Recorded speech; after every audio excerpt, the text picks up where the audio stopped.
A study published by the European Central Bank has reported that the Eurozone consumers are actively shifting away from American products and reducing discretionary spending in anticipation of US import tariffs.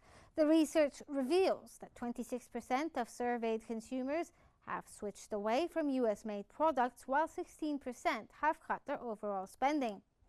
It found that these shifts vary by income level. High-income households are more likely to abandon American products, while lower-income groups are more prone to cutting spending entirely, largely on non-essential items. This cautious behavior, despite ample household savings, is driven by uncertainty over trade policy.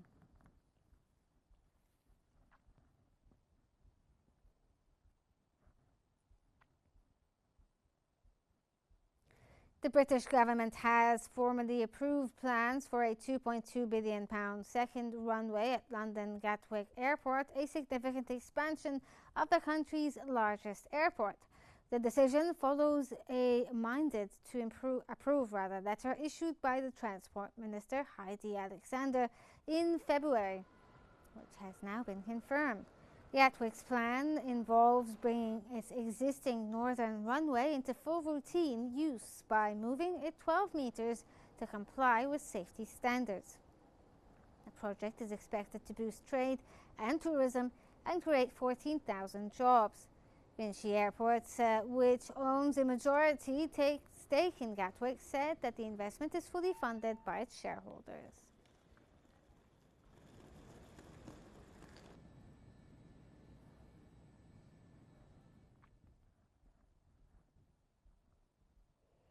Moving on to Asia, and in a significant policy shift, Japanese Chief Cabinet Secretary Yoshimasa Hayashi stated that the Bank of Japan's plan to gradually raise interest rates aligns with the government's economic strategy. Hayashi indicated that Japan's traditional aversion to a strong yen has diminished, with policymakers now more concerned about the weak yen's inflationary impact. The remarks highlight a major change in Japan's economic priorities, moving away from decades of deflation, fighting towards managing inflation driven by currency weakness. Hayashi, a contender in the October 4th ruling party leadership race, noted that policymakers are less concerned about potential Fed rate cuts strengthening the yen and hurting exports.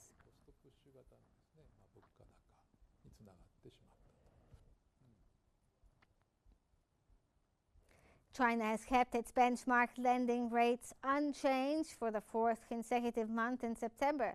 The one-year loan prime rate has held at 3%, while the five-year loan prime rate remained at 3.5%. The decision reflects a cautious approach from authorities who are balancing easing trade tensions and a recent stock market rally against signs of a domestic economic slowdown. Analysts anticipate that the central bank may still implement rate cuts in the fourth quarter.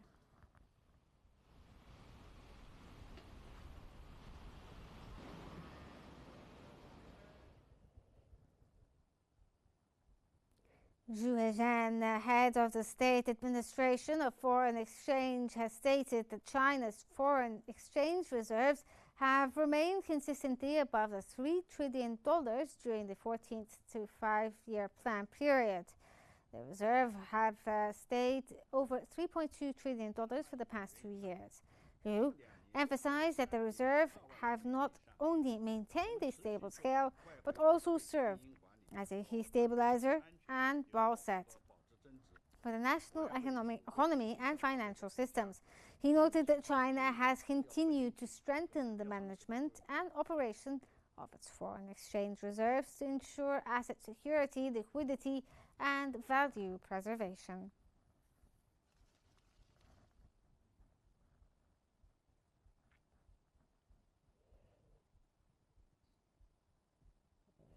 The 22nd China-ASEAN Expo concluded Sunday in Nanning, having facilitated over 500 signed economic agreements, including 155 investment projects dominated by manufacturing deals. This year's event highlighted artificial intelligence, featuring a dedicated AI pavilion with 1,200 products, including large language models and intelligent robots. More than half of all exhibits incorporated AI technology. A record 221,000 visitors attended the 5-day expo, which hosted 3,260 enterprises from 60 countries. The event also introduced a special zone for a new quality productive forces, underscoring deepening innovation ties between China and ASEAN.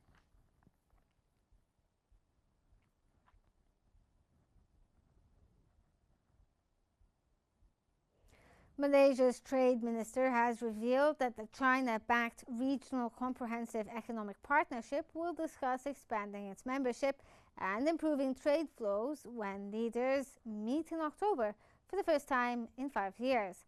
Malaysian Investment, Trade and Industry Minister Tengku Zafrul Aziz stated the summit will allow members to suggest enhancements to the pact and review applications from prospective new members.